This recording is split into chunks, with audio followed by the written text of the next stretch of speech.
Hi, this is my video about how I went from Bucharest to Istanbul by express train. Now, in the summer of 2017, you could do it direct, okay? Because I took this train direct from Bucharest and went to Istanbul, so it was possible to do it, but it was not easy to clarify on the internet before I left the UK. So just to give you some background, I was using an Interrail pass, a 22-day pass. My intention was to go from Bournemouth to London all the way to Istanbul by train. Not in one go, but via Germany and Poland and Hungary and Romania. So it was quite an ambitious trip. So I used the Interrail app, which was really good, to plan all the trains which I was going to use, and it worked perfectly. And which trains had reservations, all this kind of stuff. So I booked everything from Bournemouth to Romania, no problems. But when I came to doing the section from Bucharest to Istanbul, it was a different story. So initially the app was telling me I could go from Bucharest to Istanbul, but I would have to switch trains 3 times. And so it was quite a long journey, and it would mean switching like 2 in the morning type thing. So it was going to be an epic overnight journey. But then suddenly when I started using the app again, it just completely said there were no trains between Bucharest and Istanbul, just nothing. So even when I tried to fix it between Bucharest and Bulgaria, it wasn't giving me anything. I was determined to do the trip to Istanbul because it's the natural end to such a long train journey. It's the other side of Europe, and I was determined to do it just once in my life, to do this trip. So what I did was I went to the Man in Seat 61 website, and I looked up there because they gave all the details about going from London to Turkey. So Man in Seat 61 basically said there was going to be a summer service for the sleeper service, and one train a day would go through from Sofia and Bucharest. So I decided to go ahead just on that advice, and I booked a flight back from Turkey back to the UK because my pass was running out because I just didn't have enough days. And I booked a couple of nights hotel near Sirkeci station in Istanbul. So I was taking a bit of a risk because I wasn't quite sure it was all going to come through as a plan. But I decided to have a go and take my chances. So I start the trip, and eventually I get to Brasov in Romania. So when I get to the station there, I basically see that there's an international office, and I go and check to see if I can make the journey on to Istanbul.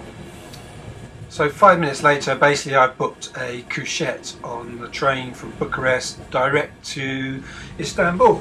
All my problems are solved, and I'm relaxed now and not so stressed. So because I know I can go all the way through to Istanbul non-stop. It's still going to be a long journey, but that's a different story. Anyway, I get to Bucharest. I have 2 nights in Bucharest, have a look around, and the next day I'm catching the 12:45 at lunchtime from Gara du Nord. So I lug all my backpack to the station, and I get to see the board, and I'm looking for the train, and I see the 12:45, and to my horror it says it's going to Sofia. And it doesn't give you any other details besides that, it just says Sofia. So I think, oh my god, I know Sofia is going way back into Bulgaria, and then you'd have to go back again to Turkey. So that's a really long train journey. So my heart goes down a bit. So I'm there like 45 minutes before the train's due to go, so the train's not in the platform. It's a really hot day, and so I go and wait on the platform. So I'm a bit stressed at this point, and eventually the train comes in about 10 minutes before it's due to go. And then I find my carriage, and then it says on the destination board is going to Istanbul. So the one coach is going to Istanbul. I think like a couple of coaches go to Sofia, and one coach goes to Thessaloniki in Greece. So basically the train splits during the journey. So I was much relieved because I realised I wasn't going to go to Sofia, I was going to go to Istanbul direct. So it wasn't the end of the problems. As soon as I got on the carriage, basically the conductor on the coach said the air conditioning was not working, and basically this was a summer of what the heat wave they called Lucifer. So it was hot, and it was hot the whole time, and so you were sweating the whole time. I did have some water and some bread to take, but I was hoping to kind of like wing it and just not take too much, but I had enough water. This train is not the Orient Express. There was no restaurant car or buffet car whatsoever. So you basically just have to take your own stuff.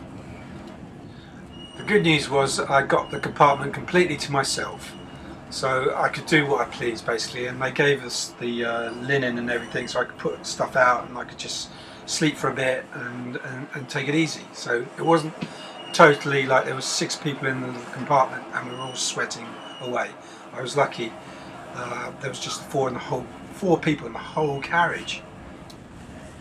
This carriage was the last carriage, so this was how I was able to get those early shots from the back of the train and on the bridge here, because it was basically, and they left the doors open. Health and safety is not such a key thing in Romania and Bulgaria, so the doors were open, like in this shot here. I was putting the camera out and getting these shots of outside, which you couldn't do in the UK. It'd be, everyone would be up in arms. But this was crossing the Danube. This was one of the highlights of the trip. It was a stunning ride, 6-minute ride across the Danube. So this was the first of 2 border crossings. So you're crossing in from Romania to Bulgaria. And I have to say it's probably a real effort to get through the border posts here, because basically what happens is the train stops on the Romanian side, the police come in, or customs people come in, they take all your passports and they take them away for about half an hour, 45 minutes, and presumably to electronically check them, and then they bring them back and then they give them to you, and then the train goes on its way and it crosses the bridge. The next town I think is Rus in Bulgaria, and exactly the same happens on the Bulgarian side. So the whole thing's taking well over an hour, probably close to an hour and a half, just to get across the border. So the same thing happens when you get to the Bulgarian-Turkish border, 2 separate stops, except this time it's like 4:30 in the morning, and when you get to the Turkish side you actually have to get off the train, trudge to the customs office and manually give in your passport and get it checked as though you're going into an airport. So going across these borders is not entirely straightforward. It's quite a bit of effort. Now we did stop for about an hour in central Bulgaria, and I followed the carriage conductor off the train, and he went outside and he went to a little supermarket, and you could use a credit card to buy food. So I got an ice cream, some Coke and some fruit, and a few snacks to eat on the train. So that was a big help, and then I told the other 3 people to go and get some food, which they were grateful for, because there was no restaurant car and you can only carry so much food with you. And having an ice cream on a hot day is a real treat. So once you're in Turkey, it's another couple of hours to Istanbul, but you don't actually go into central Istanbul on this train. It only goes as far as Halkali, which is about 20k short of downtown Istanbul. So this I knew already because it was on the website, because they're basically rebuilding the railways in Istanbul, so I was aware of that. So what they do is, when you get to the end of the film, I've got a little bit of shots from Halkali, and you can see what it's like. There's absolutely nothing there, it's just a platform. So the bus takes you the rest of the way into Sirkeci station in downtown Istanbul. I must say, the day we went, it was a beautiful day, and to see, it's my first time in Istanbul, to go around the Golden Horn and to see the Bosphorus, it was beautifully blue. It was absolutely stunning. It's one of the best cityscapes I've seen. It was worth it. So for me, Istanbul was the end of the line, the climax of the journey. So I was quite emotional at the end of it, and it'd been 2.5 weeks getting there. So I was pleased and satisfied to end the journey. I hope you enjoyed the film. If you plan to do the route in the future, things are changing. I would look at the Man in 61 website, because that'll give you a more current update, because it doesn't look to me like it's viable, because there was only like about 20 people on the whole train and there's only one a day. So why are they going to build a high-speed line to Europe? I don't know. So check thoroughly before you do the trip.